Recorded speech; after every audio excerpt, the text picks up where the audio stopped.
বনি ইসরায়েলের জামানাতে তিন যুবক ভাগ্যের সন্ধানে, ভাগ্য চেঞ্জ করার জন্য কাজের সন্ধানে তারা বের হয়েছে।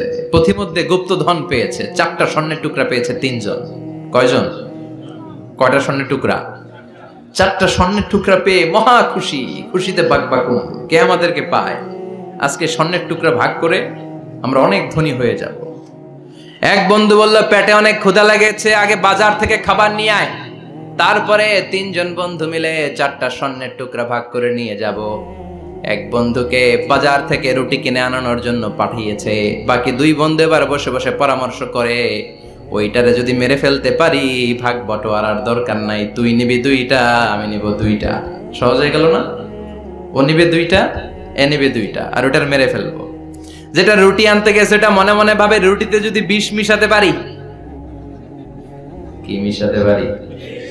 আর ওই 2টারে যদি খাওয়াইতে পারি তাহলে সব আমার, গোটা দুনিয়া আমার, দুনিয়াকে মজা লেলো, দুনিয়া তোমার। যে চিন্তা ওই কাজ। রুটির মধ্যে বিষ মেখে এনে বন্ধুদের কাছে দিয়েছে। 2 বন্ধু মিলে ওইটারে ঘুষান শুরু করছে।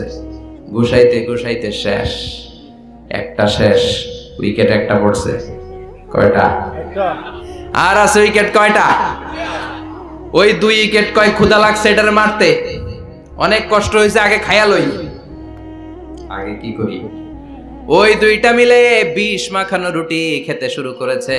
বিষ খাওয়ার পর ওই 2 উইকেটও শেষ, কেউ নাই, 3টাই লাশ হয়ে পড়ে আছে, 4টা স্বর্ণের টুকরা পাশে পড়ে আছে। এটাই হলো দুনিয়ার জীবন। চিল্লায় বলেন ঠিক কিনা? এজন্য আল্লাহ বললেন, গোলাম থাকতে আসো নাই, চলে যাবা।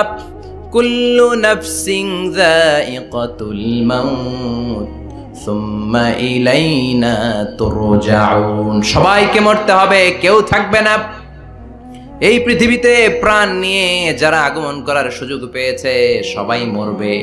আজ হোক কাল, আগে হোক পরে, সবাইকে যেতে হবে। চিল্লায় বলেন ঠিক কি না? আবার আল্লাহ বললেন, আইনামা তাকুনু ইউদরিকুমুল মাউত। যেখানেই থাকো না কেন মৃত্যু তোমাদেরকে ছাড়বে না। মৃত্যু তোমাদেরকে সাক্ষাৎ করবে, মৃত্যু তোমাদেরকে খুঁজে বের করবে। যদিও সুদূর আকাশ পানে, পালাও সেথায় লাগিয়ে সিঁড়ি। আকাশের উপরে যদি বিশাল সিঁড়ি লাগিয়ে 4র্থ আকাশে চলে যান, চাঁদের মধ্যে বাড়ি করেন, মঙ্গল গ্রহে বাড়ি করেন, ওই জায়গায় মালাকুল মাউত আপনারে খুঁজে পাবে না। চাঁদেও খুঁজে পাবে। মঙ্গল গ্রহে যদি যান, স্যাটেলাইট, আমাদের একটা বঙ্গবন্ধু স্যাটেলাইট চ্যানেল লঞ্চ করা হয়েছে না, ওইখানে গেলে তো আর নাই মালাকুল মাউত। কথা বলেন। আল্লাহ বললেন, ওয়াজাআত সাকরাতুল মাউতি বিল হক। মৃত্যুর কষ্ট তোমাদের ছাড়বে না, যেখানেই তোমরা থাকো না কেন মৃত্যু ঠিকই তোমাদের পাকড়াও করবে। চিল্লায় বলেন ঠিক কি না? আবার মৃত্যুর একটা নির্ধারিত সময় আছে। ওই সময় যখন আসে 1 সেকেন্ড আগেও আসে না, পরেও আসে না। কার কথা? লিকুল্লি উম্মাতিন আজালুন ফাইযা জাআ আজালুহা লা ইস্তাখিরুনা সাআতাও ওয়ালা ইস্তাকদিমুন। মৃত্যুর জন্য একটা নির্ধারিত টাইম আছে, টাইমটারে বেঁধে দিয়েছে কে? ওই টাইমটা যখন চলে আসে 1 সেকেন্ড আগেও আসে না, 1 সেকেন্ড পরেও আসে না, অন টাইম আসে। কিভাবে আসে? On time. কথা বলেন, সবাই বলেন অন টাইম। আরো জোরে বলেন, death will come on time, death never late. মৃত্যু যখন আসে অন টাইমে আসে, নির্ধারিত একটা সময় আসে। ওই সময়ের আগেও আসে না, পরেও আসে না। 1 সেকেন্ড আগেও আসবে না, পরেও আসবে না। মনে করেন আপনাকে রব্বুল আলামিন 60 বছরের হায়াত দিয়েছে, আপনার বয়স এখন 50 বছর, আরো বাকি কয় বছর? এখন গোটা বিশ্বের সবাই মিলে যদি আপনারে মারতে চায়, কিছু করতে পারবে নাকি? কথা বলেন। আবার রব্বুল আলামিন আজ রাত 12টায় আপনার হায়াত কেড়ে নিবে। মালাকুল মাউত এসে রূহ কবজ করবে। দুনিয়াতে আর থাকার কোনো পারমিশন আপনার নাই, থাকার কোনো সুযোগ নাই। গোটা বিশ্বের সবাই মিলে যদি আপনারে রাখতে চায়, রাখতে পারবে নাকি? কথা বলেন। চলে যেতে হবে। এই পৃথিবীতে আসার একটা সিস্টেম থাকে, যাওয়ার কোনো সিস্টেম নাই। ঠিক কি না? আসার সময় আগে আসছে আমার দাদা, তারপর আমার বাবা, তারপরে আমি, তারপরে আমার ছেলে, তারপরে আমার নাতি, তারপরে তার ছেলে। ঠিক কি না? তার মানে আসার একটা সিরিয়াল আছে, যাওয়ার কোনো সিরিয়াল আছে নাকি? কথা কন। নাকি সিস্টেম দাদা আগে আসছে, দাদাই আগে যাবে, নাতি যেতে পারবে না? কথা বলেন। দাদার আগে নাতি মরে, এরকম আছে না নাই? জোরে বলেন। আবার চলে যাওয়ার কোনো ভরসা নাই, 1 সেকেন্ডের মধ্যে সব হয়ে যায়। একটা সঙ্গীত আছে না, 1 সেকেন্ডের নাই ভরসা, ভঙ্গ হবে রং তামাশা, চক্ষু বুঝিলে হায় রে দম ফুরাইলে। চিল্লায় বলেন ঠিক কিনা? হায় রে মানুষ রঙিন ফানুষ, দম ফুরাইলে তবু তো ভাই কারোরই নাই একটুখানি। কথা কয় না? হায় রে মানুষ রঙিন ফানুষ, রঙিন ফানুষ, হায় রে মানুষ। চিল্লায় বলেন ঠিক কিনা? যে কোনো সময় চলে যায়। এই গানের যিনি সিঙ্গার ছিলেন, আমরা তখন ছোট, ফিরোজ শাহ বা ফিরোজ শাহ নামের, 1 সেকেন্ডের নাই ভরসা, ভঙ্গ হবে রং তামাশা, চক্ষু বুঝিলে হায় রে দম ফুরাইলে। এই গানটা উনি গাইতে গাইতে স্টেজে মারা গিয়েছিলেন। দেখেন নাই? মুরব্বীরা জানবেন। তার মানে মৃত্যুর গান গেতে গেতে অনেকে মৃত্যুবরণ করে, এরকম আছে না নাই? অনেকে খাওয়ার টেবিলে বসে মারা যায়, আছে না নাই? ফুটবলার ফুটবল খেলতে খেলতে মরছে, দেখেন নাই? ক্রিকেট খেলতে খেলতে মইরা যায়, আছে না নাই? রেসলিং খেলতে খেলতে মারা যায়, দেখেন নাই? হ্যাঁ, এরকম ভিডিও দেখা যায় যে প্রতিপক্ষকে রেসলিং খেলায় মারতে মারতে শেষ, এখনই জিতে যাবে, হঠাৎ করে তাকায় আছে, কিচ্ছু বোঝে না, হঠাৎ করে জমিনে উল্টে পড়ে যায়, রেফারি এসে মাটিতে বাড়ি মারে, আর লড়ে না। আছে না? রেফারি কি করে? মাটিতে বাড়ি মারে, এতক্ষণ সে জিতে যায়, এখন আর নড়েই না। তাকাতে তাকাতে দুনিয়া থেকে নাই। অনেক টেলিভিশনের নিউজ রিপোর্টার রিপোর্ট করতে করতে নাই, দম ফুরাইলে ঠুস শেষ হয়ে যায়। অনেকে অ্যাক্সিডেন্টে মরে, সড়ক দুর্ঘটনায়, অনেকে বিমান দুর্ঘটনায় মরে, আকাশে মরে না? অনেকে পানিতে ডুবে মরে, অনেকে আগুনে পুড়ে মরে, অনেকে ক্রস ফায়ারে মরে, আছে না নাই? আবার অনেকে রাত্রিবেলা বিছানায় ঘুমোতে যায়, সকালে আর ওঠে না। কত ধরনের মরণ! আল্লাহ তুমি আমাদেরকে ভালো মরণ দিও, ইমানি মরণ দিও। তার মানে আমার উম্মতি মা বাইনা 60 ইলা 70। বিশ্বনবী বললেন এই উম্মতের গড় বয়স 60 থেকে 70, আর 70-এর বেশি হায়াত পাবে। ওয়া আকাল্লুহুম মাইয়াজুজু যালিক, 70-এর বেশি পাবে হাতে গোনা, গুনে বের করে ফেলা যায় 1 জন 2 জন 3 জন, বাকি সব 60-এর আগে নাই। ঠুস চিল্লা এখন ঠিক কিনা? বাংলাদেশের গড় হায়াত কত মানুষের? 60। বিশ্বনবীর কথার সাথে মিলে গেছে, চিল্লায় পড়েন সুবহানাল্লাহ। এই জন্য বিশ্বনবী বলেন এই যে মুরব্বীদের দাড়ি পাকে, এই যে রাস্তায় অ্যাক্সিডেন্ট হয়, এই যে ক্যান্সারে আক্রান্ত হয়ে লোকজন মারা যায়, তার উপরেও কি টনক নড়ে না? এরপরেও কি বিবেকে ধরে না যে তোমাকে চলে যেতে হবে?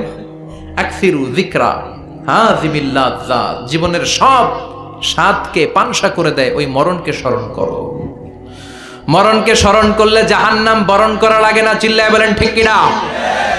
আবার আল্লাহ বললেন গোলাম, স্পেশাল একজন ফেরেশতা আমি মরণের জন্য সিলেক্ট করলাম, নাম মালাকুল মাউত। তাকে আমরা আজরাইল বলে চিনি। এই মালাকুল মাউত তার বাহিনী নিয়ে নির্ধারিত টাইমে গোটা বিশ্বের সব মানুষের রূহ কবজ করে। অন টাইম নাকি দেরি করে? মালাকুল মাউত আগেও আসে না, পরেও আসে না। সুবহানাল্লাহ পড়েন।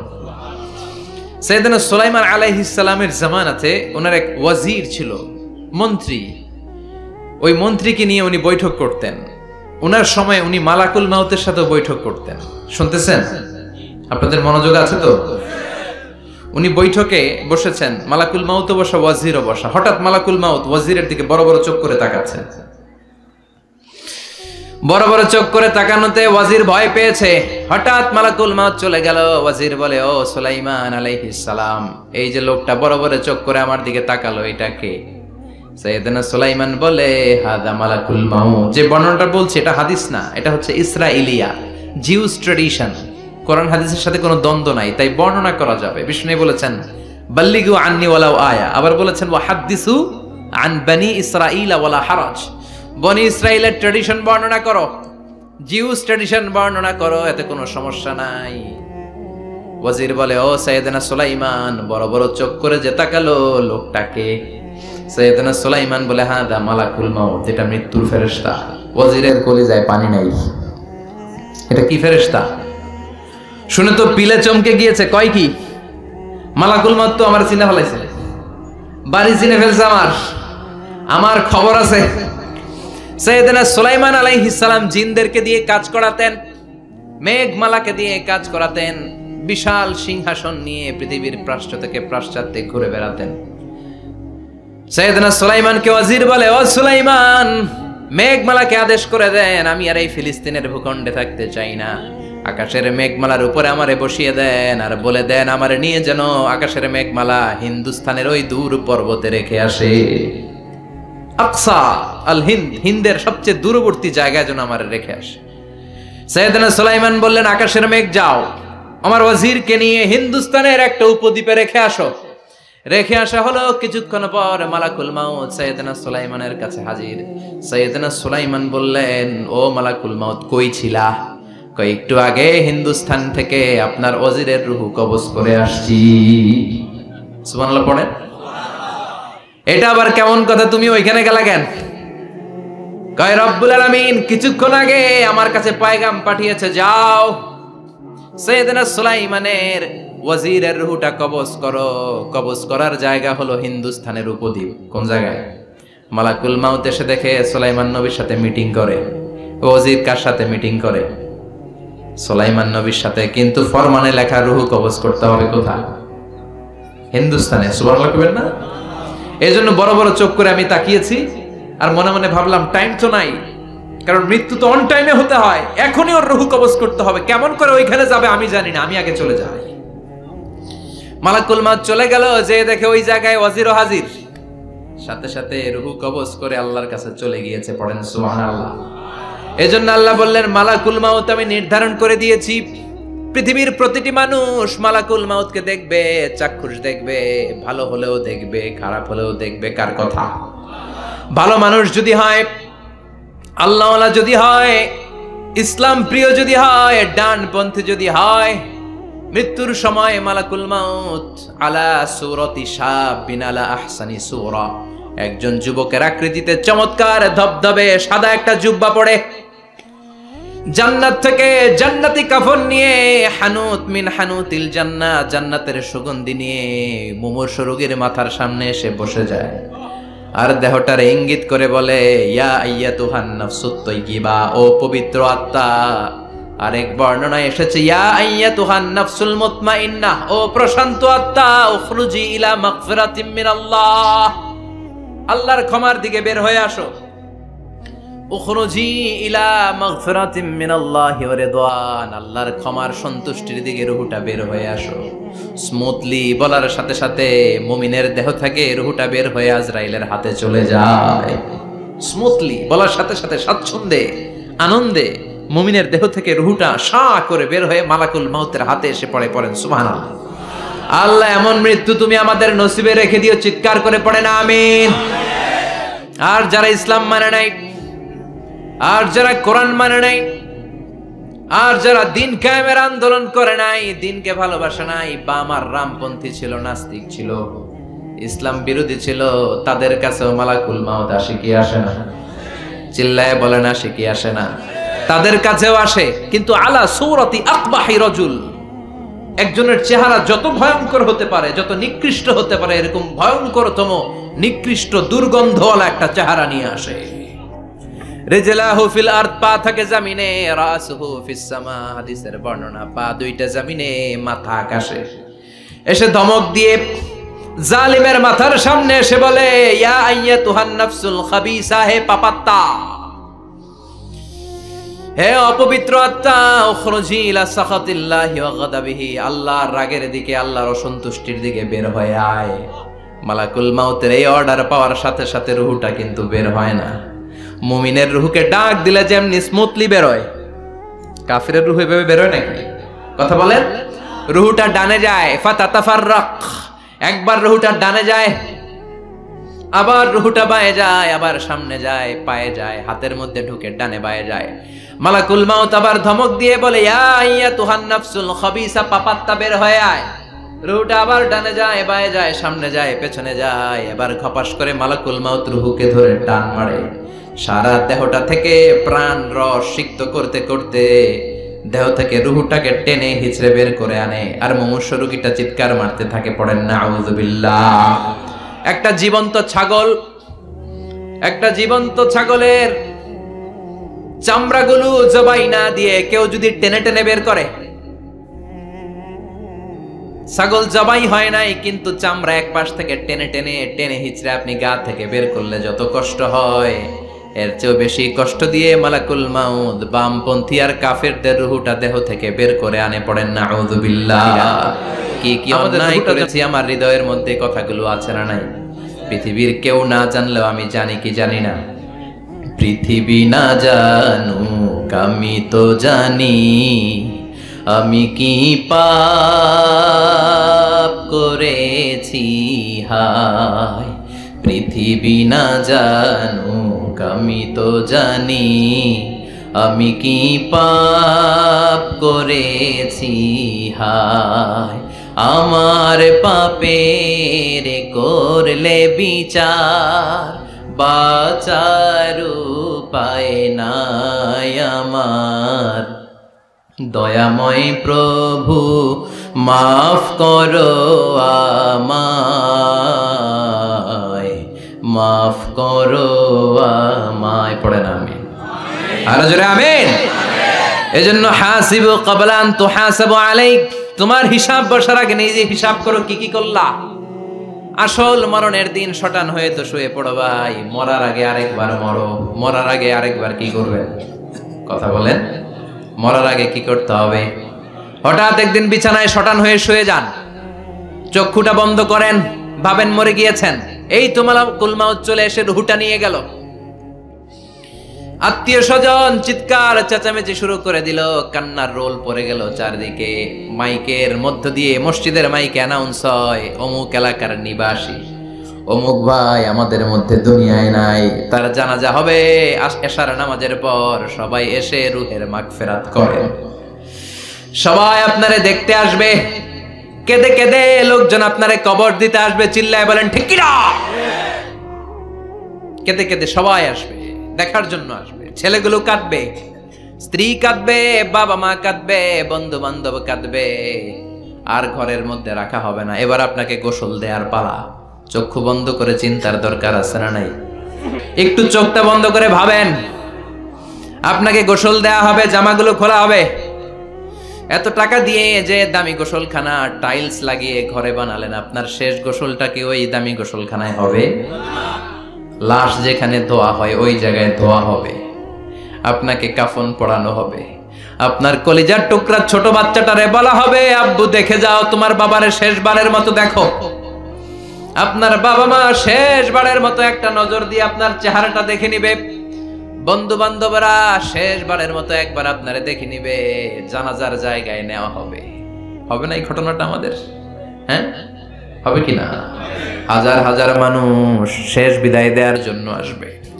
চারটা তাকবীর দিয়ে ইমাম নামাজ শুরু করবে, আল্লাহু আকবার, আল্লাহু আকবার, আল্লাহু আকবার, আল্লাহু আকবার বলে নামাজ শুরু করবে। নামাজ শেষ, এবার পালকিতে করে কবরে যাওয়ার পালা। যেতেই হবে, যেতেই হবে। পালকিতে করে লোকজন নিতে শুরু করবে। কবরস্থানের ওই জায়গায় যেখানে মানুষ বছরে মানুষ না মরলে যায় না, ওই গহীন নিঝুম কবরস্থানে ঢুকানো হবে। পালঙ্ক থেকে নামিয়ে আপনার জন্য করে রাখা আগ থেকে কবরটার মধ্যে শুইয়ে দেয়া হবে। উপরে বাঁশ দিয়ে ছাউনি, শেষবারের মতো সবাই দেখে বাঁশের ছাউনির উপরে মাটি চাপা দিবে, ঠিক কিনা? চলে যাবে সবাই, কেউ নাই, অন্ধকার, শুধু অন্ধকার। এই অন্ধকার যেন শেষ হতে চায় না।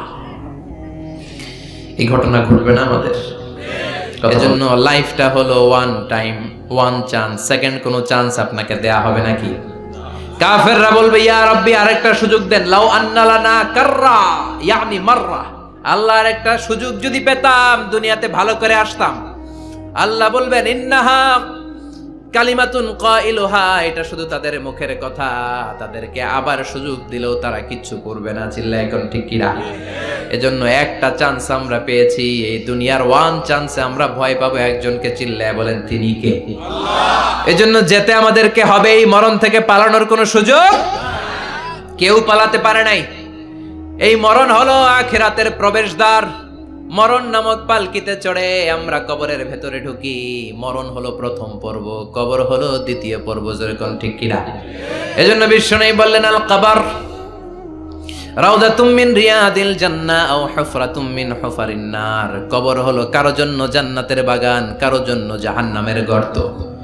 আমরা বলি, আল্লাহ আমাদের কবরটারে জান্নাতের বাগান বানাও। আর জোরে পড়েন আমিন। আবার বিশ্বনবী বললেন, ইন্নাল কবর আউয়াল মানজিল মিন মানাজিলিল আখিরাহ। কবর হলো আখিরাতের মানজিলগুলোর প্রথম মানজিল। আখিরাতে একটার পরে একটা অনেকগুলো স্টেশন আপনাকে পার হতে হবে। প্রথম স্টেশনটার নাম হলো কবর। প্রথম স্টেশনের নাম কি? এই কবর নামক স্টেশনে যদি আপনি মাফ পেয়ে যান, সামনের সব স্টেশনগুলোতে মাফের ব্যবস্থা করবে কে? আল্লাহ। আর কবর নামক স্টেশনে যদি ধরা খেয়ে যান, আপনার মায়ের আছে না নাই?